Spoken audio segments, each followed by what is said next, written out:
Bonjour à tous,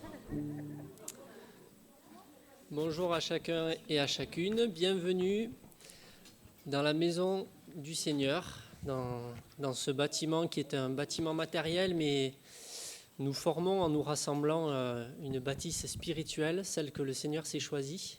Et c'est avec vraiment beaucoup de joie qu'on se retrouve ce matin, qu'on a la possibilité de le faire librement. C'est peut-être pour vous la première fois que vous venez, donc on vous souhaite la bienvenue. Sentez-vous à l'aise. Ici, nous louons l'Éternel, le Dieu de la Bible. Nous prêchons Christ crucifié, Christ qui s'est livré pour les hommes et les femmes de toute humanité. Et c'est uniquement ce que nous voulons faire ici. Et c'est vraiment ce qui nous anime et ce qui nous lie en tant que frères et sœurs dans l'Esprit du Seigneur. Avant de commencer ce moment de louange, est-ce que je peux demander à David si tu veux nous introduire dans la prière, s'il te plaît ?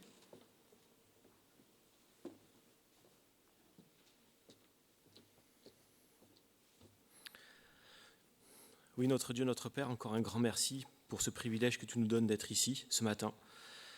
C'est vrai que partout dans le monde, des voix vont s'élever vers toi pour te rendre culte et que toutes ces voix, toutes ces prières, tous ces cantiques, toutes ces louanges puissent te revenir, qu'on puisse le faire tous avec un cœur plein de joie, de reconnaissance, de paix aussi. Et on te remet aussi tous ceux qui sont dans des difficultés ou des persécutions partout dans le monde, on te les remet aussi particulièrement. Et merci encore et nous te louons ce matin au nom du Seigneur Jésus-Christ. Amen.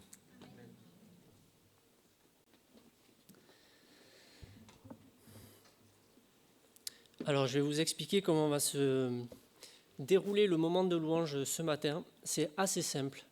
En fait, dernièrement, j'ai pu relire l'intégralité du livre des psaumes. Peut-être que vous l'avez fait vous aussi. Et on se rend compte, en fait, quand on lit les psaumes, qu'il y a beaucoup de chants de louanges que nous chantons qui sont inspirés avec les paroles qui sont directement tirées de ce livre-là ou d'autres livres de la Bible. Et donc, en fait, comme en plus j'étais en vacances ces derniers jours, vraiment, j'ai fait la présidence la plus simple possible. C'est-à-dire que j'ai simplement pris les versets des chants que nous allons chanter. Donc nous allons lire des versets dans la Bible et ensuite nous pourrons les chanter parce qu'il y a des auteurs qui ont ajouté par-dessus des mélodies. Ce sont des mélodies sans doute qui existaient. Les psaumes, on voit qu'il y a déjà des airs qui sont indiqués. Donc ceux-là, on ne les connaît pas. On ne sait pas si c'est exactement comme ça qu'il est chanté. Certainement que non. Mais ce n'est pas grave, on va quand même chanter les paroles de la Bible, celles qui nous nourrissent, celles qui sont chères à notre cœur. Et c'est vraiment un moment que nous voulons partager ensemble dans l'adoration. Alors, nous allons commencer par un premier verset, qui pour le coup n'est pas dans les psaumes. Il se trouve dans Ésaïe 54, 10, et je pense que vous allez reconnaître le chant que nous allons chanter. Ésaïe 54, 10.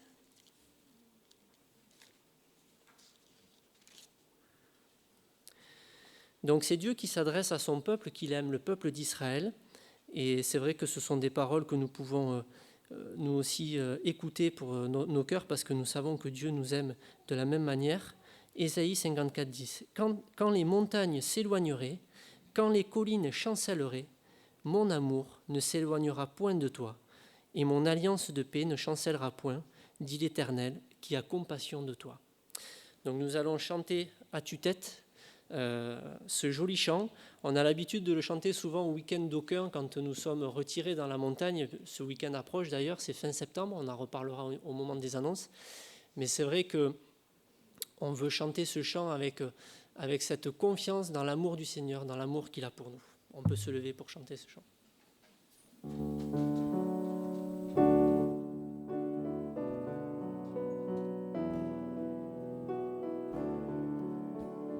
Quand les montagnes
soir.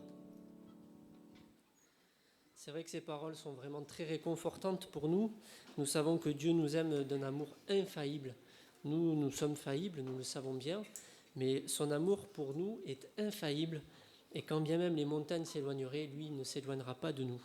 Et il nous tiendra dans sa main parce qu'il nous aime infiniment. Nous allons prendre 2 autres passages pour les 2 prochains chants. On va pouvoir ouvrir nos Bibles dans Psaume 121.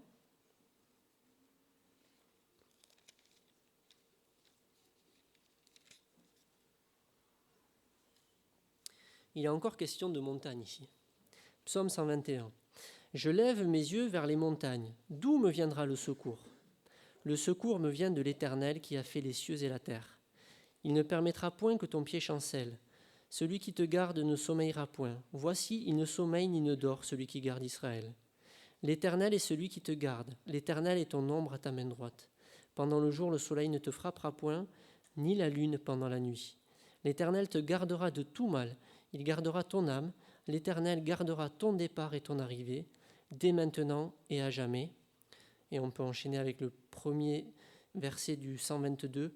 Je suis dans la joie quand on me dit « Allons à la maison de l'Éternel ».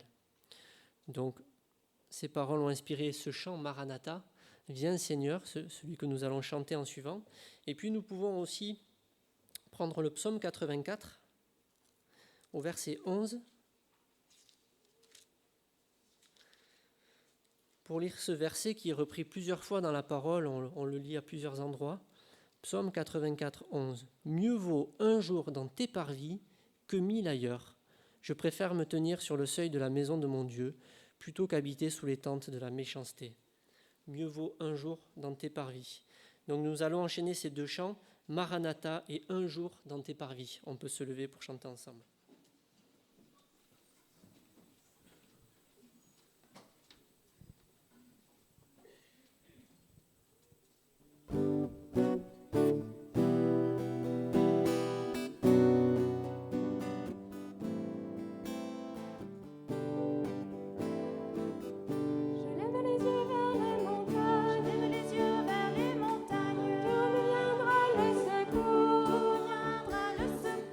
Le secours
pouvez prendre place.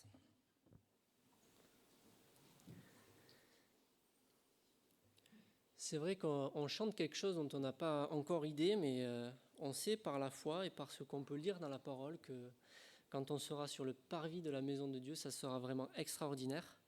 Et c'est quelque chose qui vraiment nous tarde à chacun de nous. Nous allons prendre maintenant le psaume 92 et on va lire à partir du verset 1. Alors c'est une sélection parce qu'il y avait plein de chants et plein de versets possibles. Psaume 92, 1 à 6. Psaume, cantique pour le jour du sabbat. Il est beau de louer l'Éternel et de célébrer ton nom, ô Très-Haut, d'annoncer le matin ta bonté et ta fidélité pendant les nuits. Sur l'instrument à 10 cordes et sur le luth au son de la harpe, tu me réjouis par tes œuvres, ô Éternel, et je chante avec allégresse l'ouvrage de tes mains. Que tes œuvres sont grandes, ô Éternel, que tes pensées sont profondes. L'homme stupide n'y connaît rien, et l'insensé n'y prend point garde. Un très beau psaume qui nous parle vraiment de la souveraineté de Dieu et de la profondeur de ce qu'il est de son amour, qu'on ne peut même pas sonder, tellement c'est au-dessus de nos pensées. Et nous voulons peut-être rester dans cette attitude de recueillement pour chanter ce chant. Il est beau de louer le Seigneur, et ensuite nous enchaînerons par un moment de louange où nous pourrons prier ensemble.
C'est vrai qu'il est beau de chanter en l'honneur de l'Éternel, et il est beau aussi de pouvoir se recueillir pour prier, parce que le Seigneur aime ça, aime que nous lui parlions, et c'est ce que nous allons faire à présent. Donc sentez-vous libre de prier par des prières audibles, peut-être courtes aussi, pour qu'un maximum de personnes puissent prier. Je terminerai ce moment par la prière également. Seigneur, oui, notre Dieu, nous voulons, c'est vrai, te remercier pour cet amour que tu as pour nous, qui nous dépasse, que nous ne pouvons pas comprendre, Seigneur. Et nous t'aimons en retour avec tout ce que nous comprenons, tout ce que nous pouvons t'offrir. Mais nous savons que tu rendras notre amour envers toi parfait lorsque nous serons réunis dans tes parvis, Seigneur. Merci pour toutes ces paroles d'encouragement, pour ta parole, pour la Bible que nous pouvons consulter, qui nous fortifie. Merci Seigneur parce que tu nous promets de nous soutenir et tu vois combien nous avons besoin d'être soutenus chacun. Et nous te remercions parce que tu nous soutiens tous les jours de notre vie. Et tu soutiens aussi peut-être aussi les plus faibles et les plus âgés, ceux qui ont besoin encore plus de ton soutien au niveau des choses de la vie, des difficultés rencontrées, Seigneur. Seigneur, apprends-nous à dépendre totalement de toi, que nous soyons en bonne santé ou non. Seigneur, que nous soyons vraiment à toi, tes enfants, et que nous puissions venir à toi comme un tendre Père, à toutes les heures de la journée, comme nous l'avons chanté, le matin, la journée et la nuit. Merci de tout ce que tu nous donnes, tout ce que tu fais pour nous. Au nom de Jésus-Christ. Amen.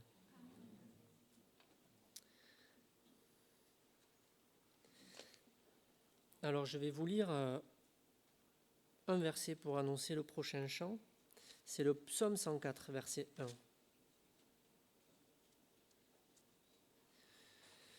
Mon âme bénit l'Éternel. Éternel mon Dieu, tu es infiniment grand. Tu es revêtu d'éclat et de magnificence. Infiniment grand, c'est ce chant que nous allons chanter ensemble. On peut se lever pour pouvoir le chanter, le prendre ensemble.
m'asseoir.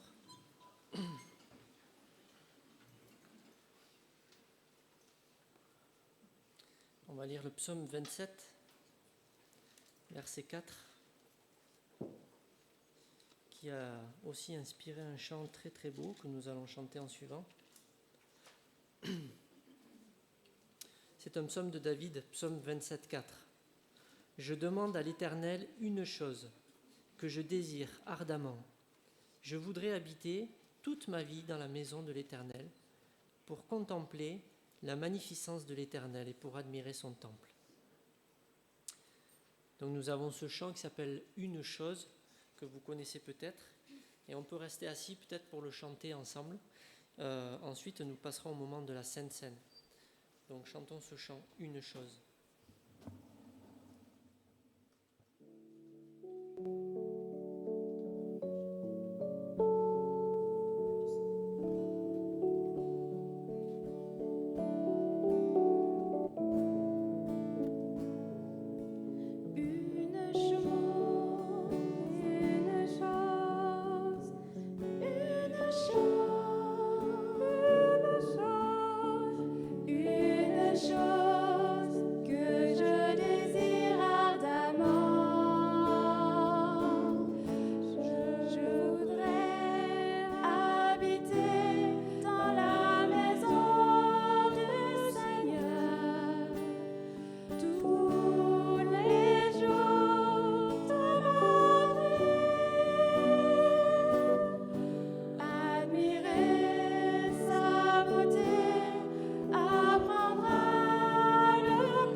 C'est vrai que ce sont des paroles très fortes et très belles qui ont été rendues possibles par le sacrifice de Jésus-Christ, notre Seigneur, qui nous a dit « Je suis avec vous tous les jours jusqu'à la fin des temps ».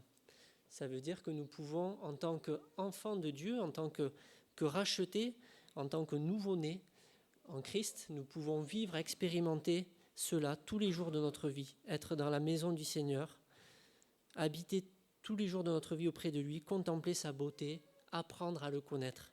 C'est ce que nous voulons vraiment faire tous les jours. Et nous avons ce symbole aussi pour nous rappeler du sacrifice accompli par Jésus-Christ à la croix lorsqu'il s'est livré pour être crucifié. Et lui qui était à la fois homme, à la fois Dieu, a pu vaincre la mort à la croix et a pu ressusciter 3 jours après. Et donc nous allons partager le pain et le vin qui symbolisent son corps qui a été brisé et son sang qui a coulé pour nous racheter et qui nous permet de retrouver cet attachement à Dieu, à l'éternel Dieu, son Père, notre Père, et de pouvoir être constamment avec lui comme nous venons de le chanter. Et je vais, avant qu'on puisse distribuer les éléments, rappeler le passage de 1 Corinthiens 11, 23, lorsque Paul nous rappelle pourquoi est-ce que nous faisons ce symbole de pouvoir partager le pain et le vin.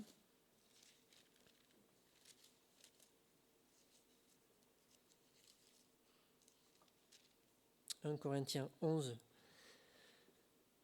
23. « Car j'ai reçu du Seigneur ce que je vous ai enseigné, c'est que le Seigneur Jésus, dans la nuit où il fut livré, prit du pain, et après avoir rendu grâce, le rompit et dit « Prenez, mangez, ceci est mon corps, qui est rompu pour vous. Faites ceci en mémoire de moi. » De même, après avoir soupé, il prit la coupe et dit « Cette coupe est la nouvelle alliance en mon sang. Faites ceci en mémoire de moi. toutes les fois que vous en boirez.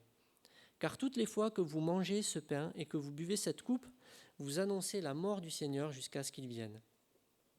C'est pourquoi celui qui mangera le pain ou boira la coupe du Seigneur indignement sera coupable envers le corps et le sang du Seigneur. Que chacun donc s'éprouve soi-même, et qu'ainsi il mange du pain et boive de la coupe. Car celui qui mange et boit sans discerner le corps du Seigneur mange et boit un jugement contre lui-même. Donc Paul ici nous rappelle pourquoi est-ce que nous faisons ce symbole de manger du pain et de boire le fruit de la vigne. C'est pour nous rappeler vraiment du sacrifice de Jésus.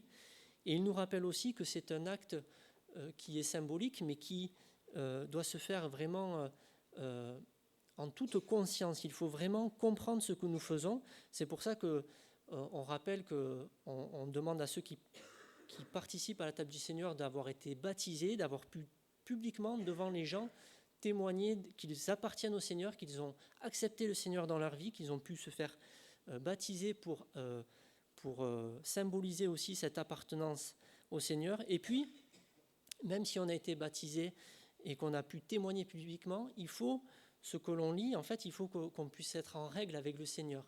C'est-à-dire qu'il faut que, bien sûr qu'on n'est pas parfait, on n'est jamais parfait, mais il ne faut pas qu'il y ait quelque chose qui nous tracasse et qu'on est indifférent avec quelqu'un qui nous bloque et qui viendrait en fait couper cette communion avec le Seigneur, parce que c'est vraiment prendre se rappeler du sacrifice de Jésus, c'est quelque chose d'assez solennel et d'important et qu'il ne faut vraiment pas prendre à la légère. Donc, je vais demander à ceux qui ont été baptisés, qui veulent participer à la table du Seigneur, de pouvoir se lever pour qu'on puisse distribuer les éléments. Et puis, voilà, ce n'est pas du tout quelque chose pour faire une différence, c'est juste pour pouvoir distribuer plus facilement. Et puis s'il y a quelque chose sur le cœur, alors la parole à un autre endroit de la Bible dit « Va d'abord te réconcilier avec ton frère, règle d'abord les choses et ensuite tu pourras participer à la table. » Donc nous allons distribuer le pain et le vin. Je vais demander à Georges, Garcia et Johnny si vous pouvez venir m'aider à distribuer. Et nous nous attendrons pour prendre ces éléments ensemble, pour prendre le pain et le vin. Nous les prendrons ensemble en priant, ensemble. Prions. Notre Dieu, notre Père, merci pour ce corps qui a été brisé pour nos péchés, pour nous laver, nous pardonner, nous sauver, nous réconcilier avec toi, Seigneur. On ne peut être que reconnaissant, Seigneur. On ne le mérite pas et tu l'as fait par amour pour nous. Merci, Seigneur, pour ça. Et on veut vraiment se souvenir encore de ça ce matin. Dans le nom de Jésus. Amen. Prenons le pain.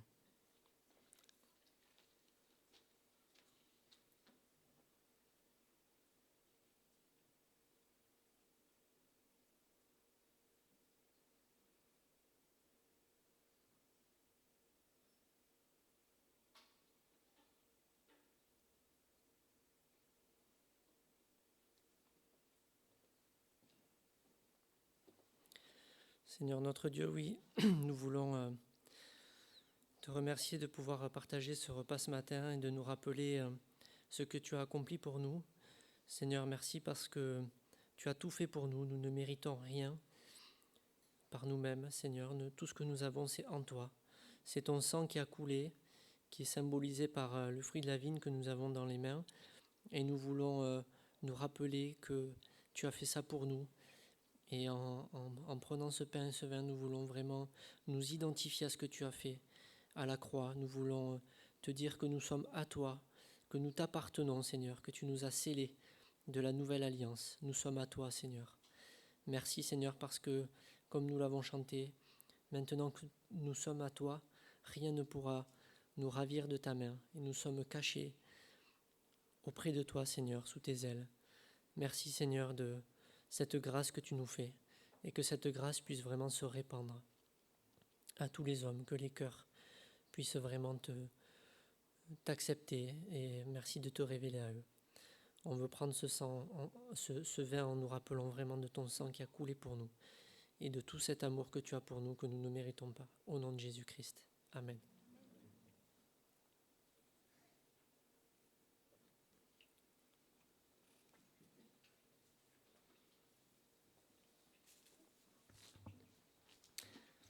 On peut tous se lever, on va chanter un dernier chant avant de laisser la place à Alain qui va nous apporter le message. Et pour ce dernier chant, il va falloir aller dans le livre de Nombres, au chapitre 6.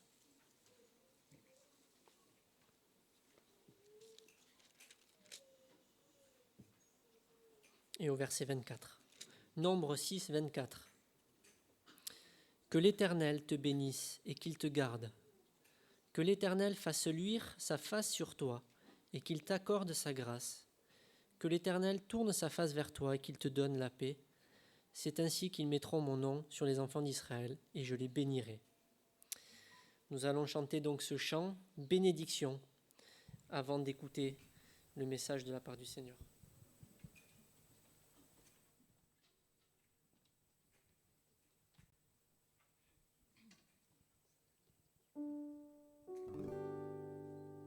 Que l'Éternel te bénisse et te garde. Que l'Éternel fasse luire sa face sur toi. Qu'il t'accorde sa grâce, t'environne de sa paix. Que l'Éternel te bénisse et te garde.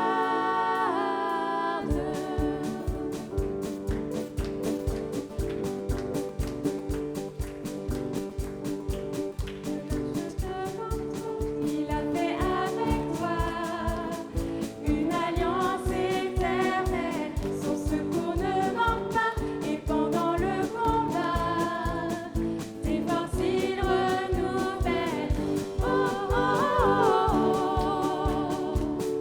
oh oh oh oh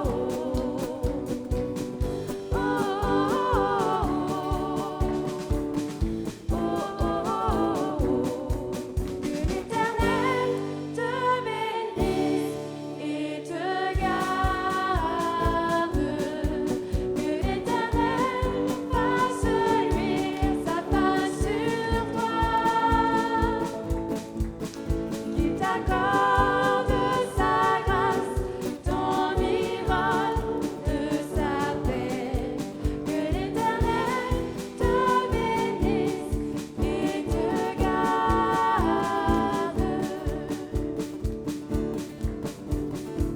Dieu marche devant toi, il a fait avec toi une alliance éternelle. Son secours ne manque pas et pendant le combat, tes forces il renouvelle. Oh oh oh oh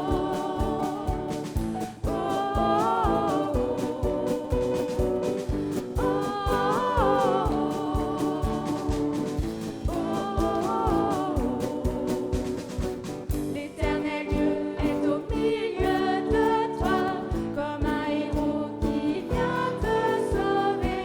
L'Éternel Dieu est au milieu de toi, il chantera pour toi des chants de joie. Hey! L'Éternel Dieu est au milieu de toi, comme un héros qui vient te sauver. L'Éternel Dieu est au milieu de toi, il chantera pour toi des chants de joie. Hey!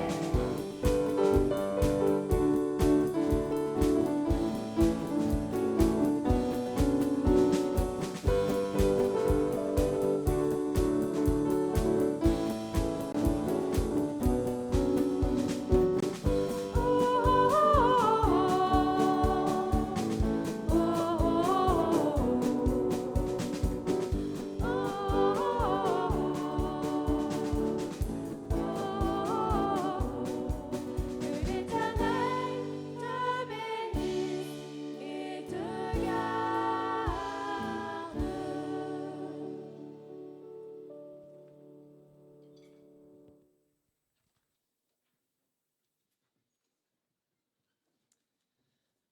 On peut se rasseoir et je vais prier avant de laisser la place à Alain. Seigneur notre Dieu, merci pour ces moments de louange et d'adoration. C'est vrai que nous pouvons partager librement et qui nous remplissent de joie, qui nous ressourcent, Seigneur.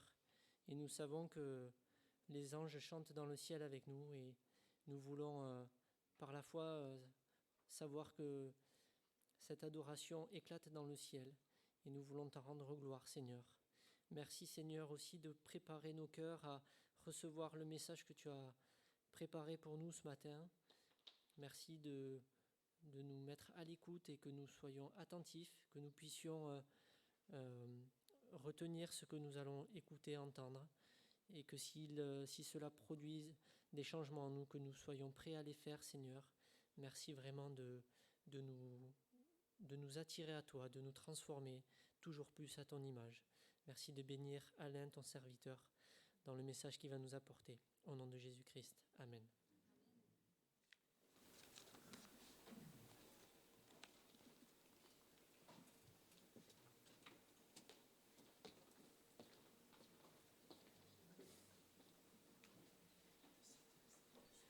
Bonjour. Ça sent la rentrée, là, hein?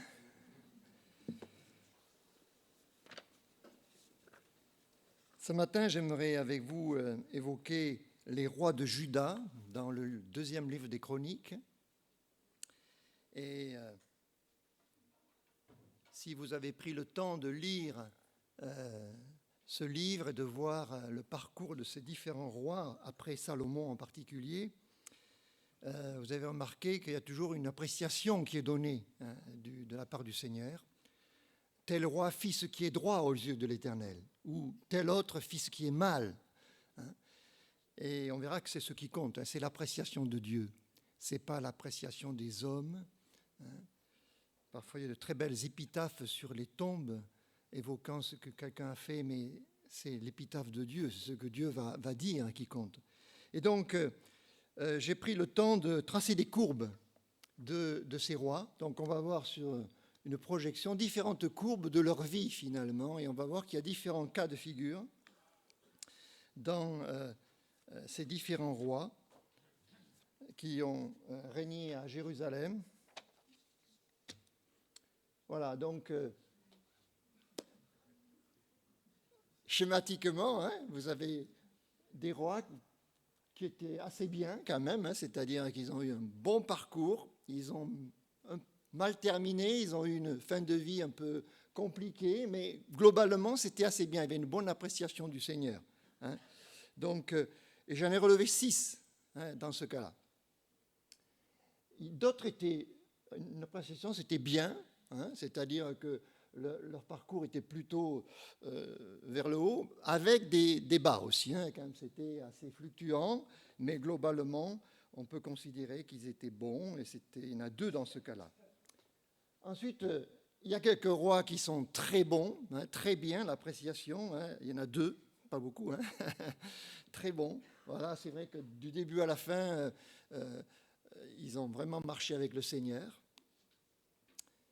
Hélas, il y en a quelques-uns qui sont très mauvais rois, très mauvaise appréciation. Il y en a beaucoup d'ailleurs, il y en a 8, mauvais ou très mauvais, donc je vous laisse le soin de les chercher, vous verrez très vite. Et puis il y en a un qui est un peu exceptionnel, qui est vraiment différent. C'est un qui a été très mauvais, une partie de sa vie, mais qui a connu un revirement total, une sorte de conversion, on peut dire, au Seigneur. Je ne sais pas si vous savez de qui il s'agit, mais on va le découvrir ensemble. Et finalement, la question que je vous pose aussi, si vous deviez tracer la courbe de votre vie, à quoi ressemblerait-elle? À laquelle ressemblerait-elle? C'est ça la question qu'il faut se poser. À quoi ressemble la courbe de ma vie si je devais tracer une courbe avec une courbe qui monte quand je marche avec le Seigneur et j'avance avec lui, et puis une courbe qui descend quand je fais des mauvais choix, quand je tombe dans le péché, quand je fais des erreurs. Donc, question qu'on peut se poser en regardant maintenant dans 2 Chroniques, chapitre 33, un roi qui s'appelle Manassé. Nous allons commencer par lire les 10 premiers versets. Le plan est simple, Manassé sa perversion, Manassé sa conversion et Manassé sa restauration. D'accord? Donc on va commencer par sa perversion parce que vraiment il était pervers, il était corrompu. On va lire ça, c'est à la fois effrayant, mais c'est encourageant aussi de voir quelqu'un de tomber aussi bas qui peut revenir au Seigneur, qui peut se convertir en quelque sorte au Seigneur. Regardez, 2 Chroniques 33, verset 1er. Manassé avait 12 ans lorsqu'il devint roi et il régna 55 ans à Jérusalem. En plus, son règne a été très long. Il fit ce qui est mal aux yeux de l'Éternel, selon les abominations des nations que l'Éternel avait chassées devant les enfants d'Israël. Il rebâtit les hauts lieux qu'Ézéchias, son père, avait renversés. Il éleva des autels au Baal, il fit des idoles d'Astarté, et il se prosterna devant toute l'armée des cieux et la servit.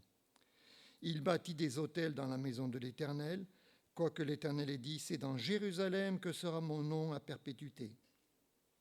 Il bâtit des autels à toute l'armée des cieux dans les 2 parvis de la maison de l'Éternel. Il fit passer ses fils par le feu dans la vallée des fils de Hinnom. Il observait les nuages et les serpents pour en tirer des pronostics.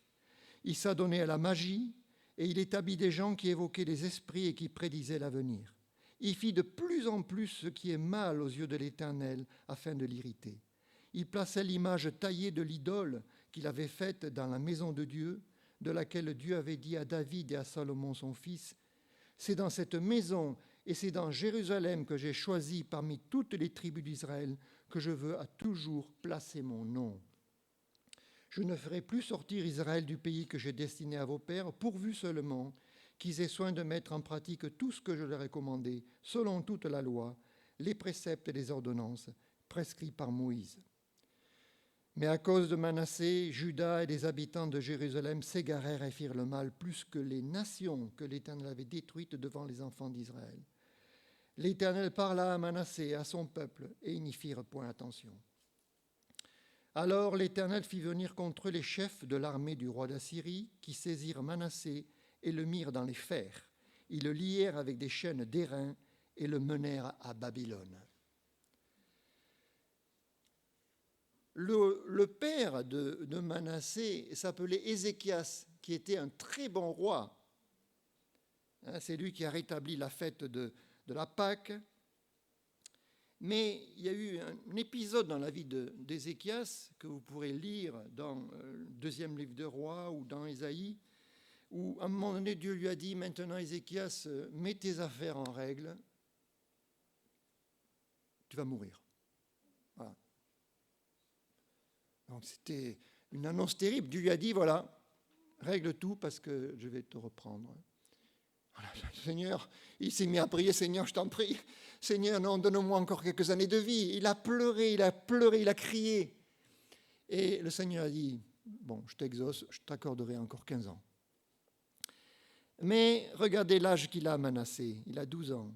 Et c'est pendant ces 15 ans de plus qu'est né Manassé. Ah, bon. Juste pour la réflexion. Donc, tout ce qu'on peut dire, c'est que quand Manassé devient roi, il avait 12 ans, son père n'a pas peut-être eu le temps, ou n'a pas pu, ou n'a pas su lui transmettre son amour pour le Seigneur. Ça a été très court. Et quand on a 12 ans, il y a quelqu'un qui a 12 ans ici? Pas loin, hein? Voilà, tu peux te lever. Voilà un roi, le roi de Juda. Hein? Imaginez, il est roi. Alors, on est influençable à cet âge-là.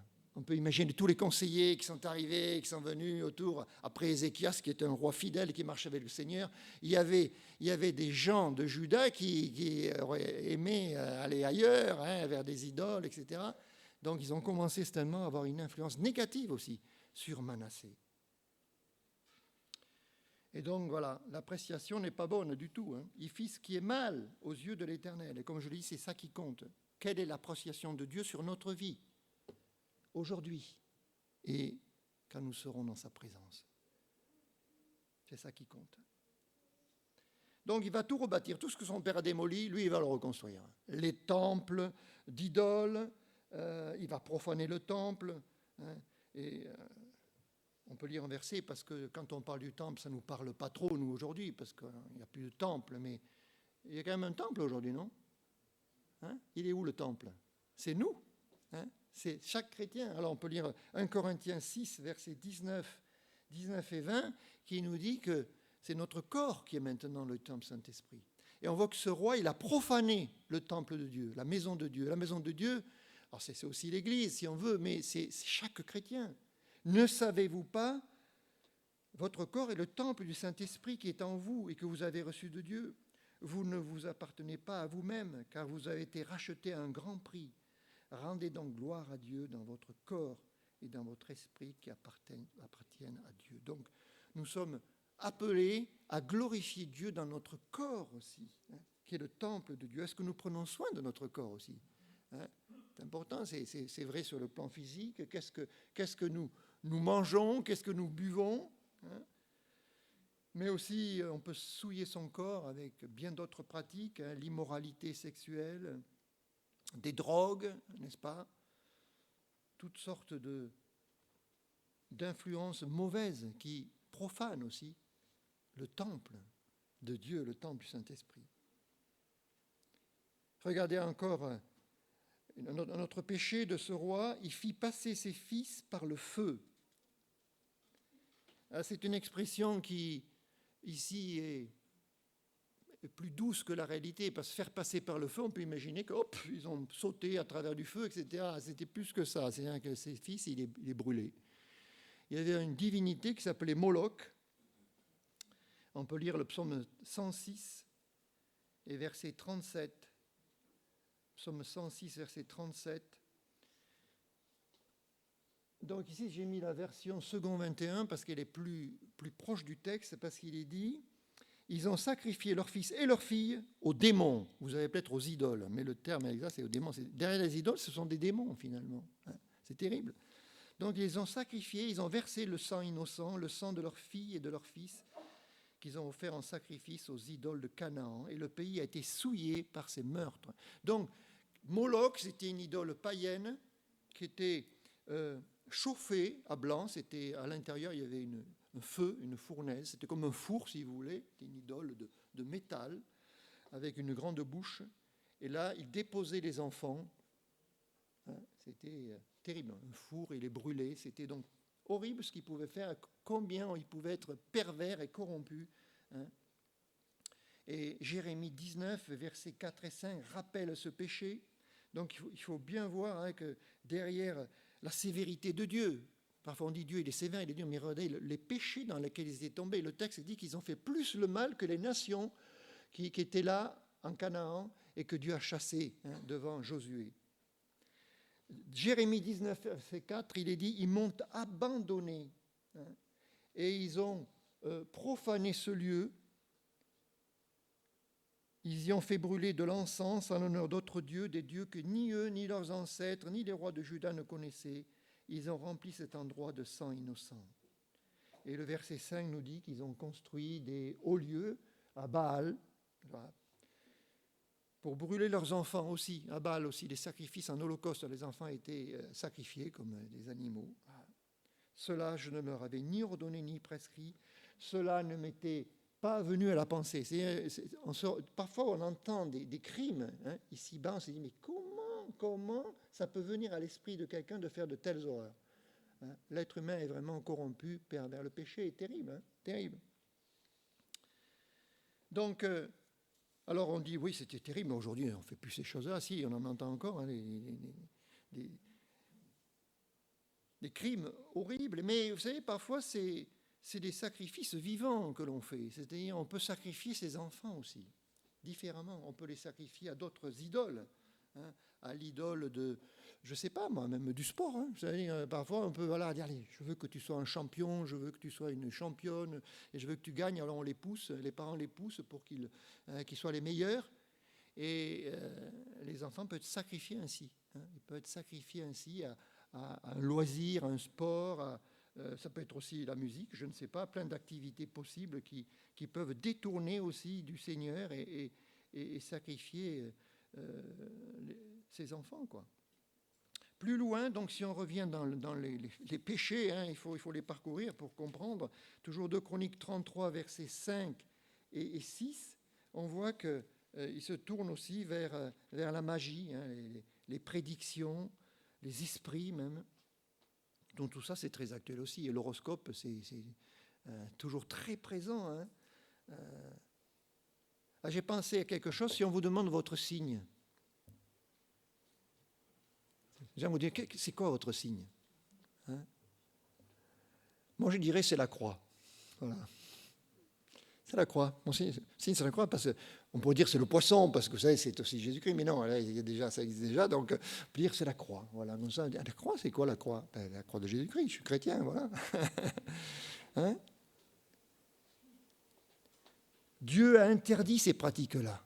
Pratique, divination, c'est interdit. Deutéronome 18, versets 9 à 14. Il faut connaître ce texte-là. Si vous ne le connaissez pas, mémorisez ce texte. La référence Deutéronome 18, versets 9 à 14, c'est important de le connaître pour le présenter à des personnes qui sont dans ces pratiques. Hein. Donc, Deutéronome 18, verset 9, lorsque tu seras entré dans le pays que l'Éternel ton Dieu te donne, tu n'apprendras pas à imiter les pratiques abominables de ces nations-là. Donc le terme est fort. Hein. Qu'on ne trouve chez toi personne qui fasse passer son fils ou sa fille par le feu, personne qui exerce le métier de devin, d'astrologue, d'augure, de sorcier, de magicien, personne qui consulte les esprits ou les spirites, personne qui interroge les morts. En effet, celui qui fait cela fait horreur à l'Éternel, et c'est à cause de ces pratiques abominables que l'Éternel, ton Dieu, va chasser ces nations devant toi. Ça, c'était avant l'entrée dans la terre promise. Tu seras tout entier à l'Éternel, ton Dieu. En effet, les nations que tu vas chasser écoutent les astrologues et les devins, mais à toi, l'Éternel, ton Dieu, ne le permet pas. Le texte dit dans Chronique qu'il observe les nuages et les serpents. Hein, les serpents. Le serpent, c'est le symbole de Satan aussi. Hein. On sait d'où ça vient. D'ailleurs, le mot magie en hébreu, c'est nakash, qui veut dire serpent. Voilà, donc c'est clair, hein, on sait d'où ça vient. Et puis elle a aussi consulté les morts, c'est la nécromancie, on appelle ça, hein, consulter les morts. Je ne sais pas si vous connaissez l'illusionniste Houdini. Vous dites quelque chose? Il est intéressant à connaître parce que c'était quelqu'un qui était un illusionniste, il faisait des tours, mais c'était des illusions, hein, ce n'était pas de la magie.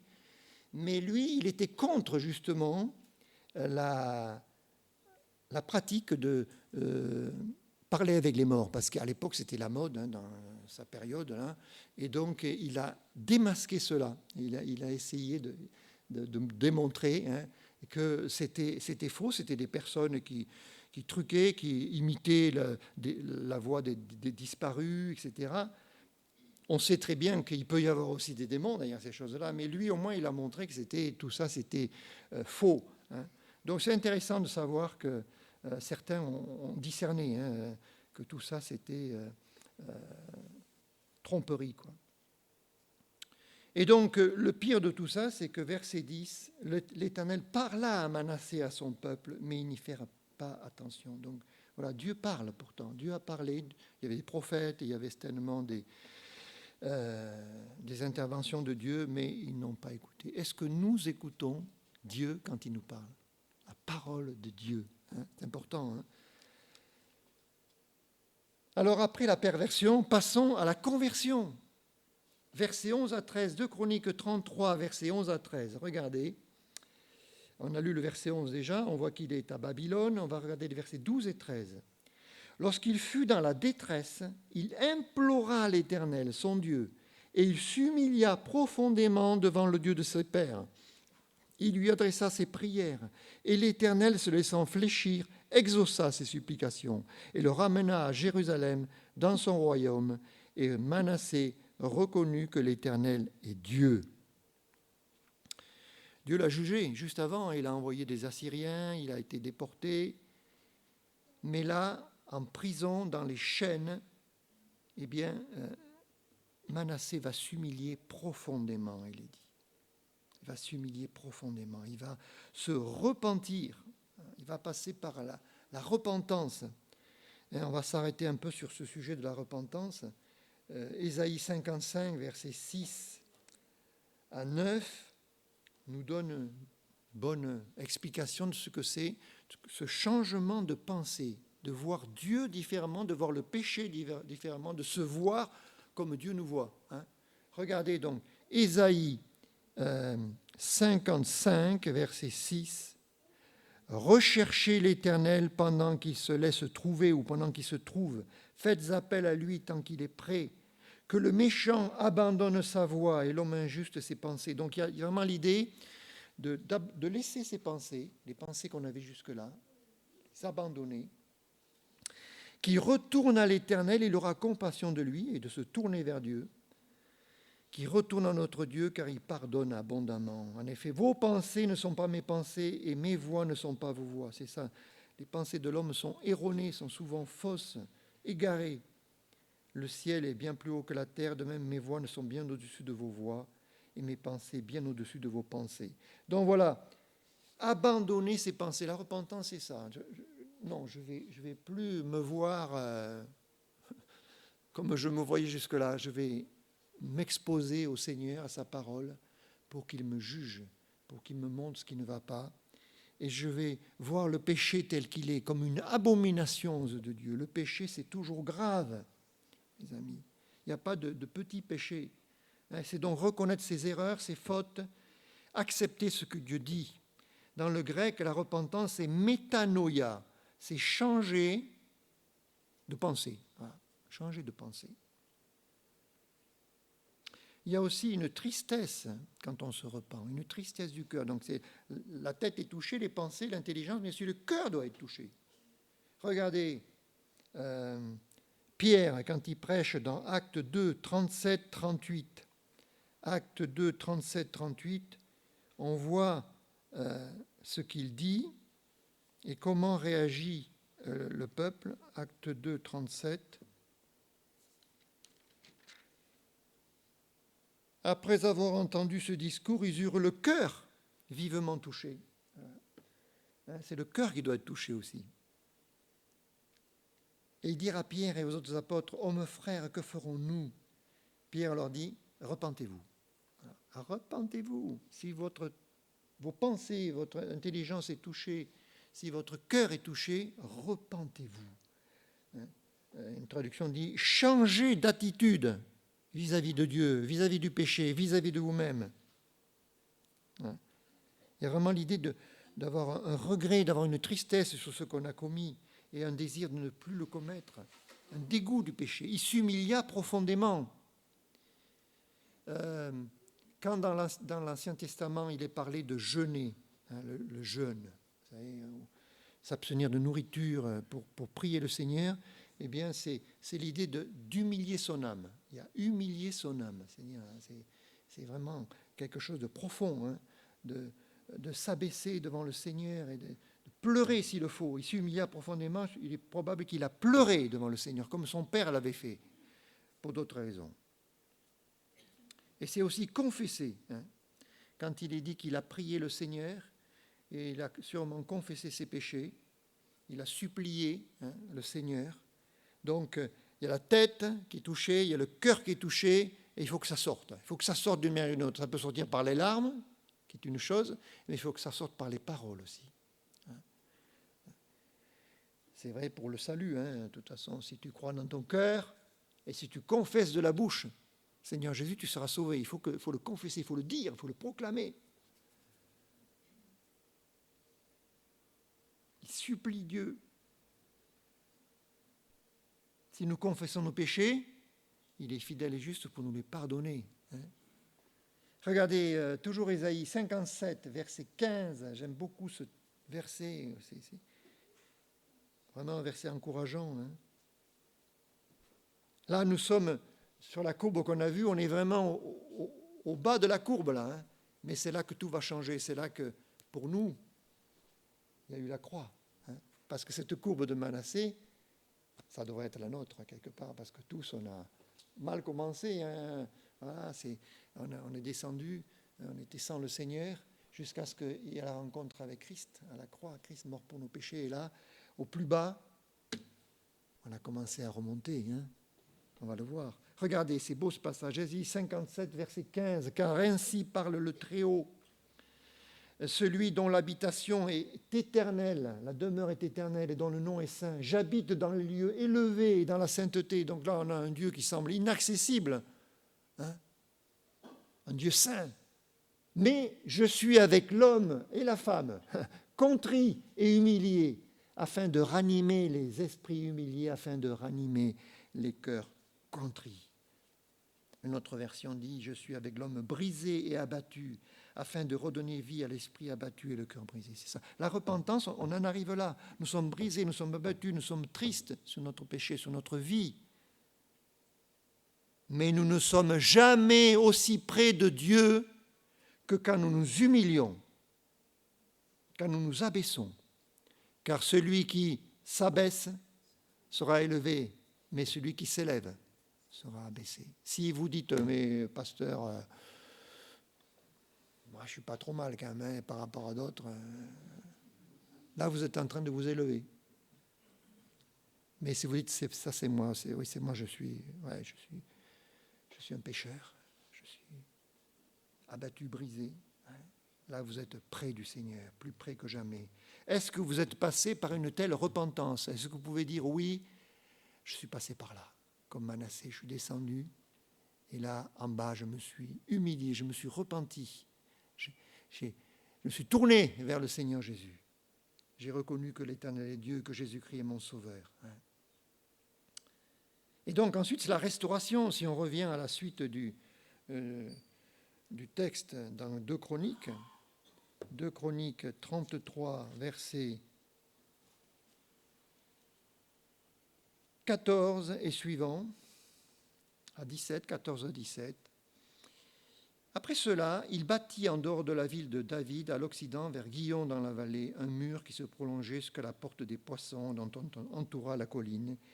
Et il éleva une grande hauteur, il mit aussi des chefs militaires dans toutes les villes fortes de Juda. Il fit disparaître de la maison de l'Éternel les dieux étrangers et l'idole, et il renversa tous les autels qu'il avait bâtis sur la montagne de la maison de l'Éternel à Jérusalem.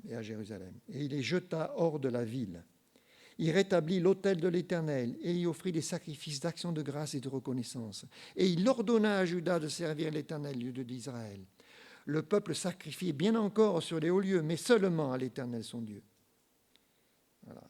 Et donc le texte continue, hein, le reste de ses actions, sa prière, les paroles des prophètes qui lui parlèrent au nom de l'Éternel, le Dieu d'Israël, cela est écrit dans les actes des rois d'Israël. Sa prière et la manière dont Dieu l'exauça, ses péchés, ses infidélités, etc. Tout cela est écrit dans le livre d'un autre personnage que nous n'avons pas, mais ce qui importe, voilà, c'est la fin de sa vie. Il y a une restauration.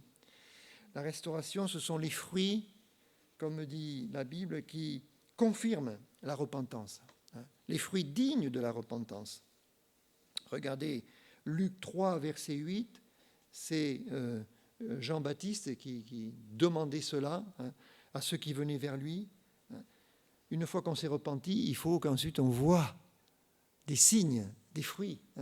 Il dit ici, produisez donc des fruits dignes de la repentance, ou des fruits qui confirment votre changement d'attitude. Voilà. Produisez donc des fruits dignes de la repentance. Et là, on le voit dans la vie de Manassé, il détruit ce qu'il a bâti. Il détruit ses idoles. C'est vrai, on pourrait dire quel gaspillage. C'est dommage, cette vie gaspillée, parce que toute partie de sa vie, il a passé à faire le mal, à dépenser de l'argent, des vies aussi, sacrifier des vies pour le péché, pour le mal. Mais voilà, le témoignage de Manassé est très encourageant parce que ça nous montre que si Dieu a fait cela sous la loi, à combien plus forte raison il peut le faire sous la grâce. Et il a fait pour nous, pour beaucoup d'entre nous, il pourrait dire ça c'est mon témoignage, peut-être. Voilà. Il va rebâtir l'autel de Dieu. L'autel de Dieu pour nous aujourd'hui, c'est peut-être notre culte personnel, notre culte familial. Est-ce que vous avez un moment où un autel, comme on dit en anglais, un autel de famille, c'est-à-dire un moment où on se retrouve pour prier ensemble, et déjà d'avoir un autel personnel où vous prenez du temps dans la parole de Dieu, comme notre frère Benjamin le disait, il a relu les psaumes, voilà, pour avoir une communion avec Dieu, un moment de prière, de louange. c'est aussi la vie dans l'Église. C'est la rentrée, j'espère que beaucoup vont s'engager. Il y a besoin de relève dans tous les secteurs, là, hein. Donc n'hésitez pas à aller vers les responsables pour dire, moi j'aimerais servir cette année, voilà, j'aimerais m'engager pour le Seigneur. J'aimerais être utile. Alors Manassé, il va vivre vieux, il va vivre jusqu'à 67 ans. C'est vieux pour l'époque, hein. C'est vieux à l'époque, 67 ans, tout le monde n'y arrivait pas. Si vous regardez la durée de vie des autres rois, certains, ils mouraient jeunes, hein. La grâce de Dieu a prolongé les jours de Manassé pour qu'il poursuive ses réformes. Nous ne savons pas combien de temps il a marché loin du Seigneur. Il avait, on a dit 12 ans quand il a commencé à régner. Alors, on ne sait pas, peut-être ça a duré 10 ans seulement, peut-être 20 ans, 30 ans, on ne sait pas. Ce qu'on sait, c'est qu'il a vécu vieux, donc peut-être que Dieu lui a accordé pas mal d'années encore pour, quelque part, rattraper les choses, hein, et relever le culte du Seigneur. C'est donc un message d'espérance pour nous aujourd'hui, que ce message de Manassé. Si vous êtes enchaîné par un ou plusieurs péchés, Dieu veut vous libérer par Jésus-Christ. Et voilà, la courbe de sa vie, qui était descendante, elle est remontée à la fin de sa vie. On peut dire que voilà, il a bien terminé sa vie. C'est le témoignage de tous ceux qui se convertissent à Jésus-Christ, finalement. Et un dernier verset qui résume tout cela, c'est Romains 5, verset 20, qui nous dit « Là où le péché a abondé, la grâce a surabondé ». C'est vraiment le témoignage de ce roi, de Manassé. Puisse-t-il en être de même aussi dans nos vies, dans votre vie. Voilà, la grâce est plus grande que le péché. Prions. Seigneur, nous te remercions pour cette grâce que tu as manifestée déjà dans la vie de Manassé. Seigneur, nous ne valions pas beaucoup mieux que lui, et tu nous as révélé Christ un jour, tu nous as aussi relevés, tu nous as fait remonter. Seigneur, merci parce que nous pouvons dire que la courbe de notre vie maintenant, Seigneur, elle est dirigée vers le haut, vers le ciel, Seigneur, vers ton retour. Je veux te prier ce matin que s'il y avait ici des personnes qui n'étaient pas encore à toi, qui étaient au fond du gouffre, au fond du trou, abattues, brisées, découragées, et qui n'avaient pas encore donné leur vie à Jésus-Christ, qu'elles puissent le faire ce matin. Je vous invite ce matin vraiment à donner votre cœur au Seigneur, à vous tourner vers lui. Si vous voulez parler avec moi ou avec Benjamin ou avec Georges ou d'autres frères et sœurs de l'Église, n'hésitez pas. Venez parler, venez prier, venez mettre ça en règle. Et si vous êtes un enfant de Dieu, de même. Voilà. Si vous voulez peut-être remonter après avoir connu des temps de creux, de faiblesse. Seigneur, je veux te prier maintenant pour que tu continues à agir dans les vies, dans les cœurs, de sauver encore, d'attirer à toi, Seigneur.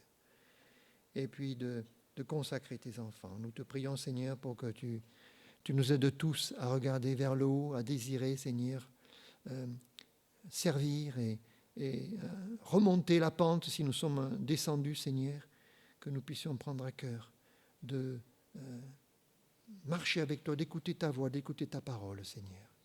Donne-nous des oreilles pour entendre, une intelligence pour comprendre et un cœur pour t'aimer et pour t'obéir. Au nom de Jésus-Christ. Amen.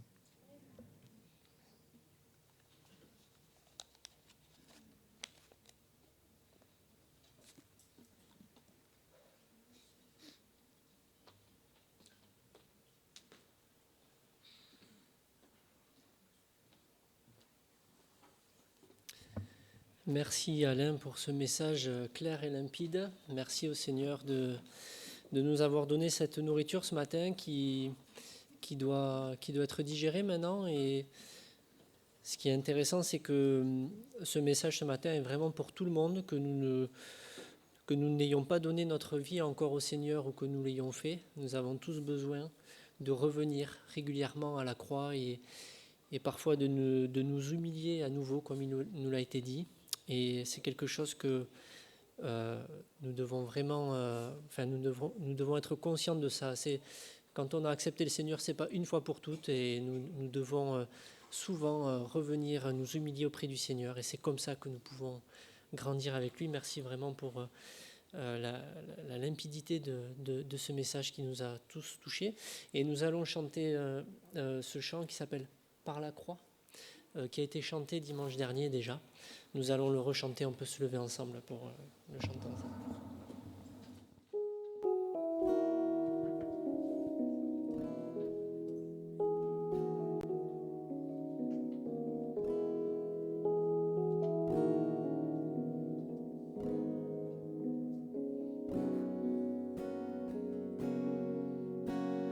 Comment osons-nous souiller impurs, nous approcher du Dieu trois fois saint?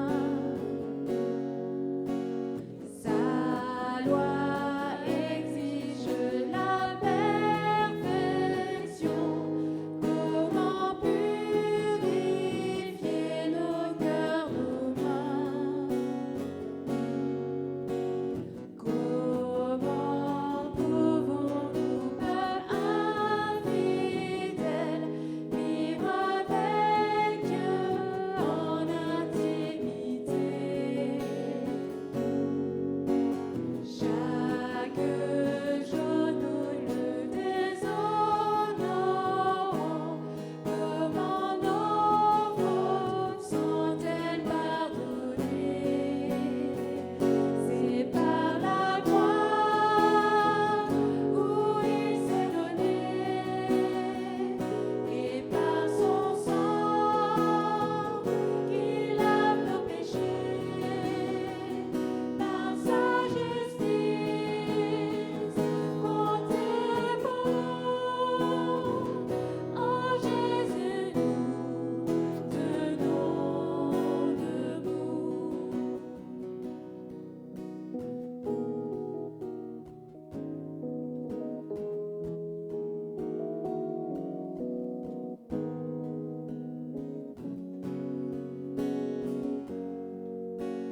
Comment persévérer dans la foi face à nos échecs et nos erreurs?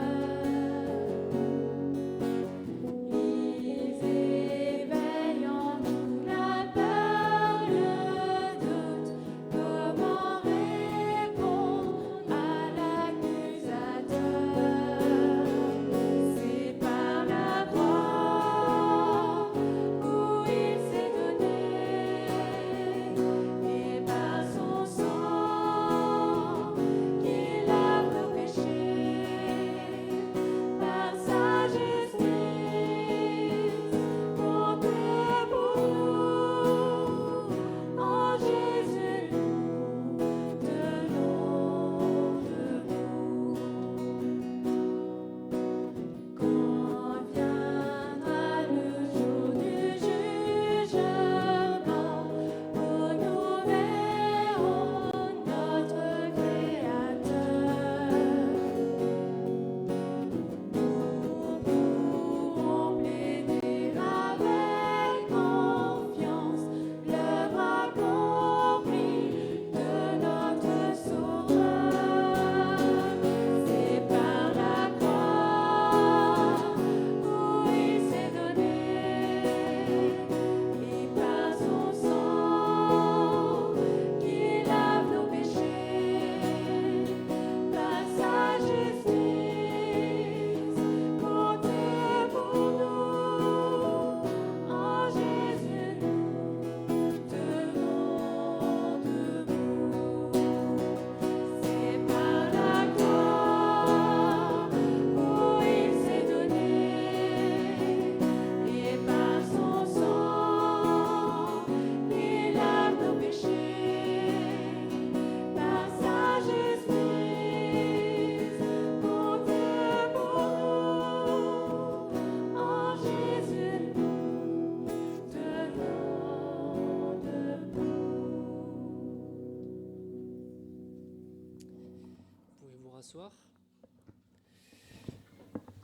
Nous allons donc juste rappeler les quelques annonces de la semaine. Mardi, 19h, nous aurons